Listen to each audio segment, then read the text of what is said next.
Hopefully, people just want to head indoors tomorrow to be able to check out, of course, this wonderful Health and Wellness Expo at the Shankman Arts Center. Dr. Nathalie Beauchamp was joining us earlier last week to talk about this amazing event, and of course, the signature aspect of this is having Dr. William Davis there for to be able to speak and engage in so many people at 1 o'clock, I believe, tomorrow. 1 o'clock, and we're already sold out. So, not for the show itself, but for his talk, because he is a big draw and people really needed to hear the message. They really do. We're not going to hear from you much more because you can't talk. You're saving it for tomorrow, and it is a pleasure to have you here on the show. This book is changing lives. It is really kind of putting a mix on the industry and how people see their food. What was it that you wanted, first and foremost, from this book when you decided to write it? Well, to alert people that there's this thing in our diet that is in virtually every processed food because it stimulates appetite. So there's all the efforts to generate wheat, that is this 18-inch tall plant. It turned a 4.5-foot tall plant into an 18-inch tall, high-yield, semi-dwarf strain, a creation of genetics research. This thing now has a protein that has been changed called gliadin, and it stimulates the opiate receptors of the human brain. It makes you and me eat about 400 to 800 calories more per day. And so you know what happens when you eat that much more every day, 365 days a year. Well, we're starting to see that, but people are dealing with so many different types of illness. I mean, when you see the long list of things that people are dealing with on a daily basis, not only just in terms of being overweight and not feeling well, but you've seen it, the list goes on, and how this is affecting so many people.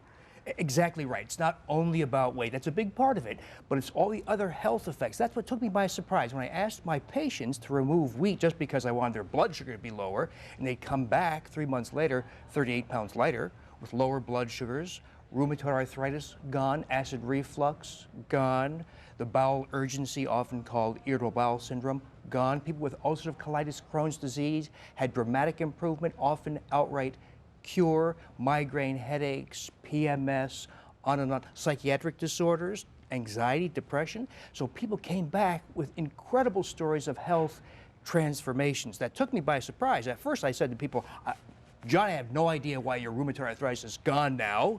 Maybe it's a coincidence.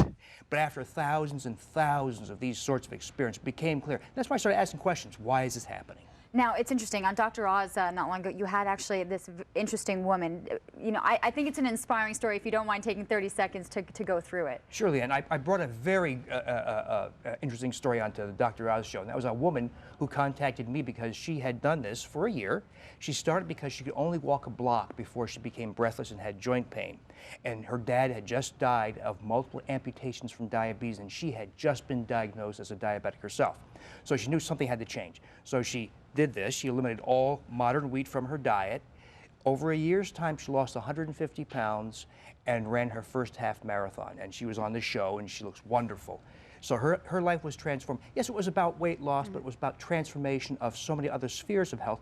All her joint pain was gone. She was no longer diabetic. Now, it's, you know, I remember talking with Dr. Beauchamp about this. It was a big transition for us to tell people, you got to leave the white bread. Make a transition from the white bread and go to the whole wheat. And then we were at the whole wheat, and then we said it's not the whole wheat, it's the whole grain. So take us through this process of our evolution of understanding what we are putting into our system and where we need to go from here. Well, we've dabbled in all forms of fiction in nutrition, haven't we? We've tried low fat, we've tried all kinds of things. The message here is that grains were always a problem for humans. They've always involved compromise of health, cheap, accessible calories. But now it's been made much worse. So I suspect if we were having this conversation in 1950, it wouldn't be quite so striking.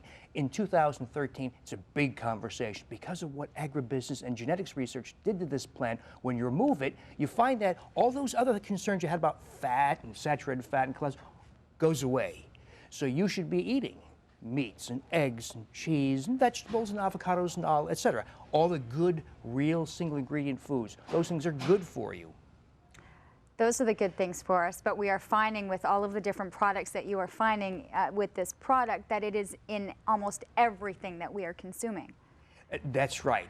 It's my suspicion that this gliadin protein, those appetite stimulating effects were figured out by big food scientists a few years ago. Rather than tell you, they said, let's put it in everything. And so we have an unwitting public exposed to the appetite-stimulating effects of processed foods, and you know what happens.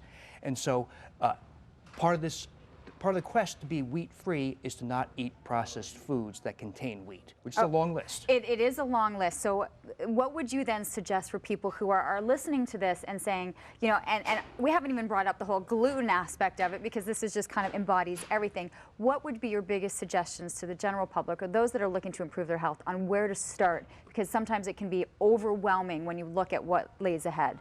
Eat real single ingredient foods. Eat vegetables, meats, eggs, real food, minus the processed foods. Shop in the perimeter of the grocery store. By the way, if you do want cheesecake and pumpkin pie and cookies and muffins, you can have them, but you're gonna make them. You can't buy them. You have to make them, at least for now, with truly healthy ingredients, not gluten-free ingredients. We don't use cornstarch, rice starch, tapioca starch, or potato starch. The ingredients often used in gluten-free foods, because they raise blood sugar sky high, make your belly fat grow.